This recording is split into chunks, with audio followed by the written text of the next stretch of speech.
Ja, jamen så er vi her igen, Katrine, til vores jævnlige korte videomøder, hvor vi tager et tema op, som vi har lyttet os frem til på Designskolen Kolding, kunne være vigtigt, at vi lige adresserer.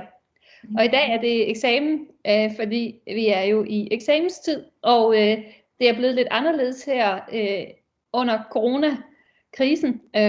Og det er jo en af de ting, som jeg også har haft meget på mit bord. Hvad gør vi med eksamen? Og vi har jo fået lov til at holde fysisk eksamen. Og fra i dag, den 27. maj, der har vi fået lov til at åbne hele skolen. Men eksamensplanerne er jo selvfølgelig lavet. Så jeg tror, jeg kunne være nysgerrig på, hvordan er det at være studerende på Designskolen Kolding i den her tid, og så med fokus på eksamen, og hvad gør I med eksamen? Ja,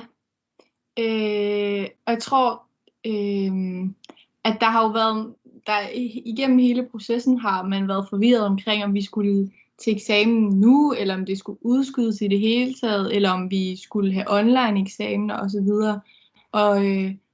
Og så er det jo endt ud i, at der er nogen, der skal til fysisk eksamen, og nogen, der kan vælge online eksamen, og nogen, der kan vælge at udskyde osv.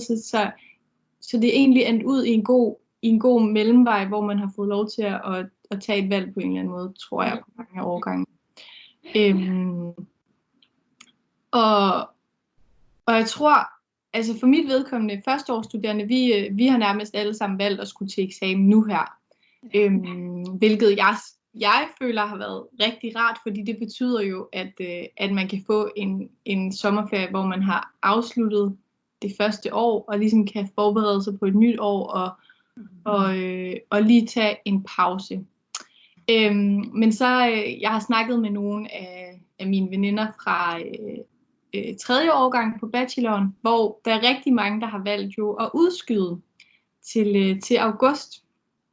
Og det fortæller de også har givet dem en ro, fordi at det har jo været en helt vildt en periode med meget tumult, som har gjort, at de måske ikke har været til stede på samme måde, som hvis det havde været under normale vilkår. Så det har givet dem ro, og så kan man måske tænke, at får de så taget fri hen over sommeren, kommer de så til at hænge over hovederne på dem hele sommeren igennem. Men så en af dem, Natalie, hun havde faktisk, jeg skal lige vise et billede af det her.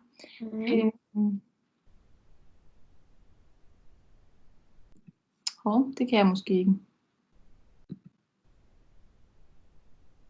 Sådan kommer nu.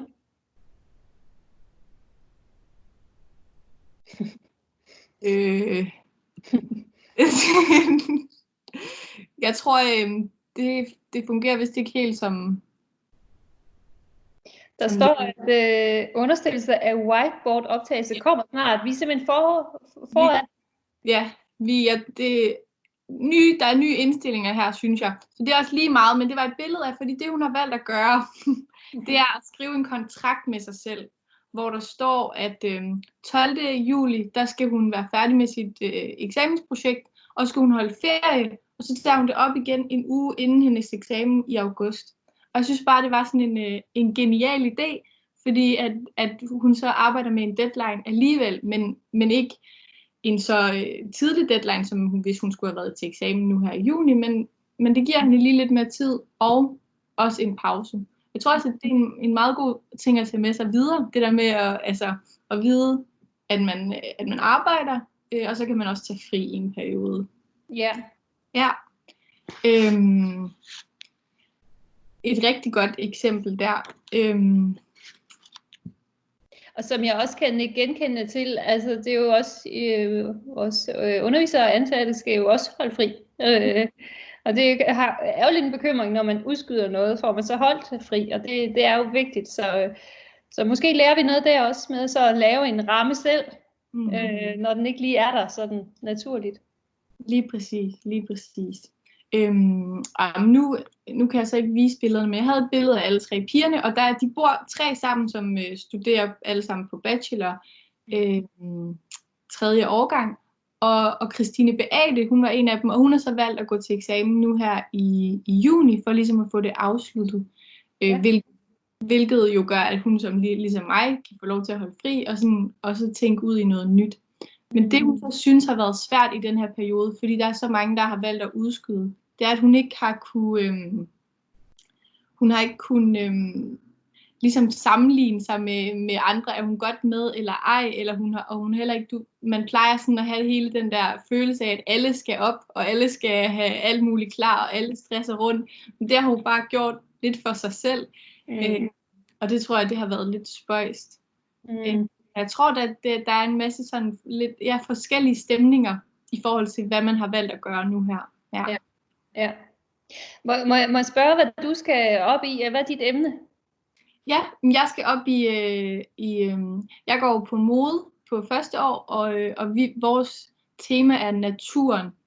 Så vi også det, der ligesom er at finde i vores omgivelser. Så jeg tror egentlig, at det er blevet ændret lidt efter, at coronakrisen her kom over os, til det her lidt mere nærliggende, eller det er et emne, som er nemmere at tage fat i hvert fald, når vi ikke har skolens værksteder.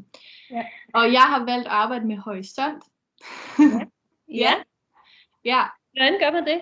Ja, så har jeg været ude og kigge en masse på horisonten, og taget en masse billeder, og observeret, og så tror jeg, jeg har gjort mig nogle tanker omkring, hvad det er, hvad det kan give en, at kigge ud over en horisont.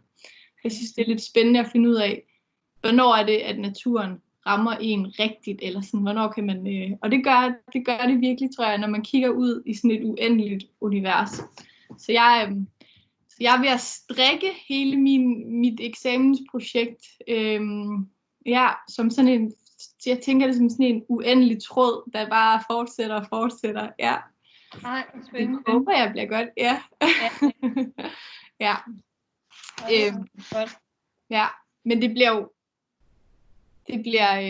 bliver spændende at komme op første gang, og jeg tror, jeg tager det lidt som en læringsproces nu. Nu må vi se, hvordan det går, og det spurgte jeg også pigerne, om de havde nogle gode råd til det der med at gå til eksamen, for nu har de jo været op nogle gange.